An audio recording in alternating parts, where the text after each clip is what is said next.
नमस्कार, मेरा नाम है ओम प्रकाश यादव और आप देख रहे हैं वॉइस ऑफ रिपब्लिक।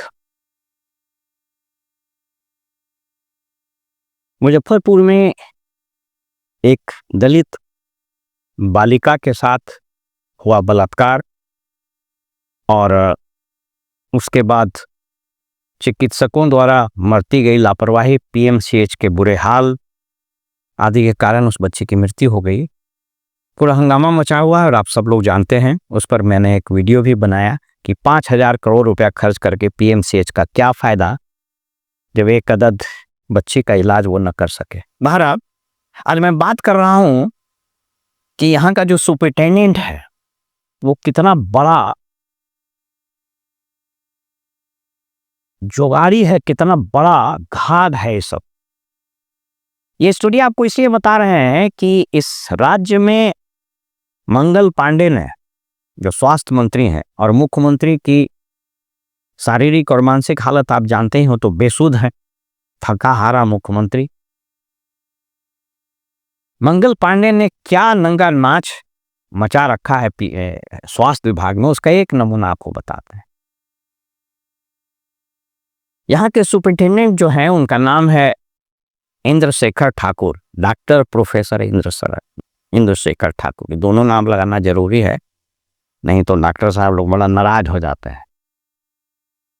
ये ऑफिशियल वेबसाइट देख लीजिए, डॉक्टर प्रोफेसर इंद्रशेखर ठाकुर। ये महोदय 1/1/24 को रिटायर कर जाते हैं। प्रोफेसर थे और पीएमसीएच के सुपरिटेंडेंट भी थे। 1/1/24 को रिटायर कर जाते हैं। बिहार सरकार में एक अजीब टाइप का संकल्प निकला, हालांकि अब जाकर के उसको खत्म किया गया। उसको संकल्प संख्या 10,000 बोलते हैं। उसमें संविदा पर नियुक्ति के लिए स्कोप रखा गया था। इस प्रोविजन ने और इस चिट्ठी ने बिहार सरकार में जो नंगा नाच मचाया, अपने चहेते अधिकारियों को एक्सटेंशन तो दिलाना मुश्किल होता है, लेकिन अपने चहेते अधिकारियों को रिटायरमेंट के बाद उसी पद पर बैठाने का जो नंगा नाच शुरू हुआ, उसकी वानगी आपको आजाद भारत में कहीं नहीं मिलेगी, कदाचित अंग्रेजों के समय भी नहीं मिलेगी। उस प्रोविजन का इतना नाजायज, इतना बेजा इस्तेमाल इस राज्य में हुआ है जिसकी आप कल्पना नहीं कर सकते हैं। अभी भी लोग बड़े बड़े पदों पर बने हुए हैं। बहरहाल ये डॉक्टर साहब 31 जनवरी 2024 को जो बताया जा रहा है, जो मेरे पास ये है, 31 जनवरी 2024 को रिटायर कर गए और उसी तिथि से इनको 1 साल के लिए, यानी 31 जनवरी 2025 तक के लिए संविदा पर नियुक्त करने का आदेश निकल गया। ये आदेश, अधिसूचना जो है, ये 22/7/2024 का निकला है स्वास्थ्य विभाग का। इस अधिसूचना के बाद जो मेडिकल कॉलेज के प्रिंसिपल है, उन्होंने आदेश निकाला, इनकी स्वीकृति, इनका योगदान वगैरह स्वीकृत किया और इनको सर्जरी विभाग में प्राध्यापक के पद पर वापस नियुक्त किया गया और प्रभारी सुपरिटेंडेंट भी बन गए। एक बड़ा मजेदार चिट्ठी हम आपको दिखाते हैं। ये बड़ा बेजोड़ चिट्ठी ये है। इस डॉक्टर ने, ये जो प्रभारी बन गया, प्रभारी सुपरिटेंडेंट बन गया। देखिए, बिहार फाइनेंशियल रूल में एक नियम है और वो नियम ये है कि कोई भी ऑफिसर अपने संबंध में ही, अपने वित्तीय लाभ आदि के संबंध में खुद से हस्ताक्षर करके चिट्ठी निर्गत नहीं कर सकता। ये महारथी अपने ही हस्ताक्षर से, और एक चीज और ये हमेशा याद रखिए, सरकारी आदेशों में नाम का एब्रीविएशन नहीं चलता है। जैसे मेरा नाम ओम प्रकाश यादव है, तो अधिसूचना में ओपी यादव नहीं लिखा जा सकता। ये महाशय IS ठाकुर लिख करके अपने ही हस्ताक्षर से इन्होंने यह आदेश निकाल लिया।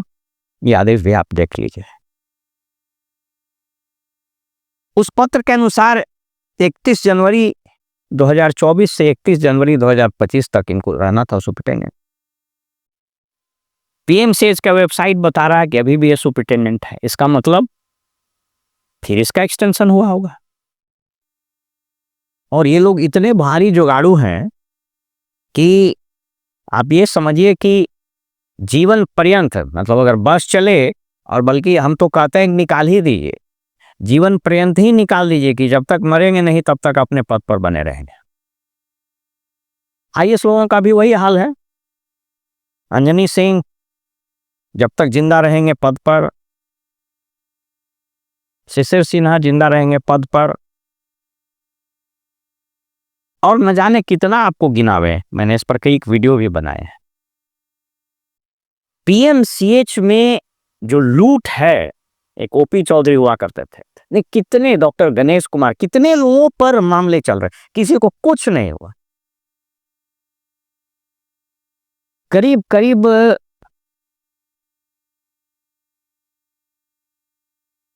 मेरा जो अनुमान कहता है कि 5 साल में स्वास्थ्य विभाग पर ही करीब करीब 1 लाख करोड़ रुपए स्कीम का खर्च हुआ होगा अकेले पीएमसीएच में। मेरा अपना अनुमान है कि पीएमसीएच में ही एस्टेब्लिशमेंट और स्कीम पर साल का हजारों करोड़ रुपया खर्च होता है। और इतनी लूट है यहां कि इसका आप अंदाजा नहीं लगा सकते। एक एक सुपरिंटेंडेंट की पोस्टिंग में, एक एक सिविल सर्जन की पोस्टिंग में 50-50 लाख करोड़ रुपए इन लोगों ने लिया है। भाजपा की बेशर्मी और नीतीश कुमार की बेशर्मी देखिए। ये मंत्री मलाईदार पद पर अपना बने हुए हैं और मुख्य पेशा इनका ये नहीं है, मुख्य पेशा कुछ और है। सरकारी कार्यालयों में लोगों को मेन पावर उपलब्ध कराने वाली कंपनी से इन लोगों का क्या संबंध है, इस जग जाहिर है। मैं खोलना नहीं चाहता। मैं बताना ये चाहता हूं कि इस आईएस ठाकुर से मंगल पांडे का क्या संबंध है, आईएस ठाकुर से स्वास्थ्य विभाग के अपर मुख्य सचिव का क्या संबंध है, इस आईएस ठाकुर का मुख्यमंत्री के डीके टैक्स से क्या संबंध है, जिसकी चर्चा तेजस्वी यादव ने भी की है, नेता प्रतिपक्ष। मुझको कुछ लोगों ने बताया कि उस वक्त जो एक्सटेंशन हुआ तो एकदम माने आनन फानन में जो तत्कालीन स्वास्थ्य मंत्री थे उसके नैरेटिव पर चढ़ करके उसको कराया गया। बहरहाल मैं उसको सब्सटेंशिएट नहीं कर रहा हूं, मैं सिर्फ इसी बात पर बता रहा हूं कि इस राज्य में अगर आप लूट रहे हैं और लूट का माल प्रजातांत्रिक और समाजवादी तरीके से सबको बांटिएगा और स्पेशली जो वहां पहुंचाइएगा, जीएसटी होता है तो डीएसटी में जब पहुंचाइएगा, डीएसटी में, तो आप अपने पद पर जीवन पर्यंत बने रहिएगा। तो ये नुस्खा हम सब लोगों को दे रहे हैं कि अगर आप भी जीवन पर्यंत अपने पद पर बने रहना चाहते हैं इस डॉक्टर प्रोफेसर आईएस ठाकुर की तरह, तो उनसे जाके कुछ ज्ञान प्राप्त कीजिए, गुरु मंत्र लीजिए और आप भी अपने पद पर बने रह सकते हैं। फिलहाल हमें इजाजत दीजिए और आप देखते रहिए वॉइस ऑफ रिपब्लिक। नमस्कार।